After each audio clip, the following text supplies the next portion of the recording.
परवर्ती राशि धनुराशि। धनुराशि व्यक्तिशेष जदि धनुराशि व्यक्ति विचार कर नवा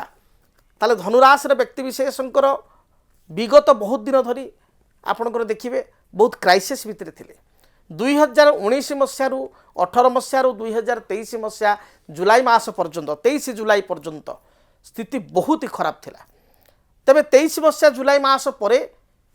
एपरिक 24 मसीह मु कही विभिन्न गणमाध्यम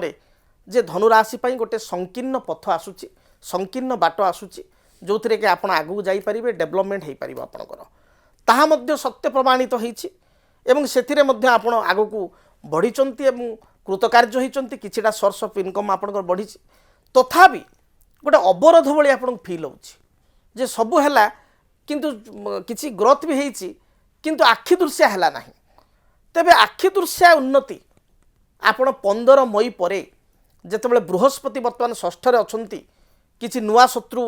जात होइचंती धनुराशि व्यक्ति किछि चैलेंजिंग किछि समस्या जात होइछि नुआ नुआ समस्या तार समाधान 15 मई 2025 पर हेबो। एवं आउ एक कथा मु आपन भयभीत करिया को चाहू ना जेतेबेले बिछा राशि व्यक्ति शनि ढेयारू से मुक्त हेबे तापर 30 मार्च पर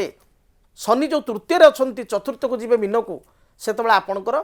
शनि ढाया दश बा शनि ढाई दश आरंभ हो।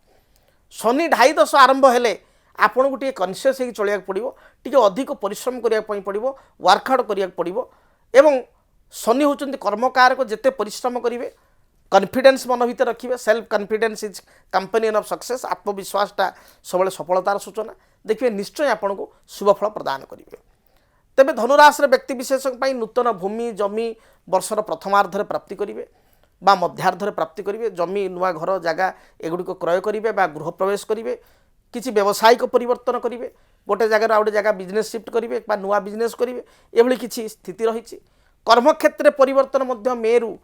प्राय आपन सेप्टेम्बर एंड बा अक्टोबर मध्य कर्मक्षेत्र स्थान परिवर्तन हेबो। दाम्पत्य जीवन में जो समस्या थिला ता दूरीभूत हेबो। परिवार प्रति टिके समय दियंतु ध्यान दियंतु एवं कर्मक्षेत्र बढ़िया पई चेष्टा करंतु निश्चय शुभफल पाइबे। आपन पई टिप्स देवगुरु बृहस्पतिंकर जंत्र आराध्य देवी माँ तारांकर जंत्र बृहस्पतिंकर जंत्र तारांक जंत्र ठाकुर घरे स्थापना करी चंदन सिंदूर दीप धूप एवं हलदी रंगर फूल दे रेगुलार आपन पूजा करंतु देखिए जहाँ भी बाधा विघ्न रही ता दूरीभूत हेबो एवं आपण माने शुभफल प्राप्ति करिवे।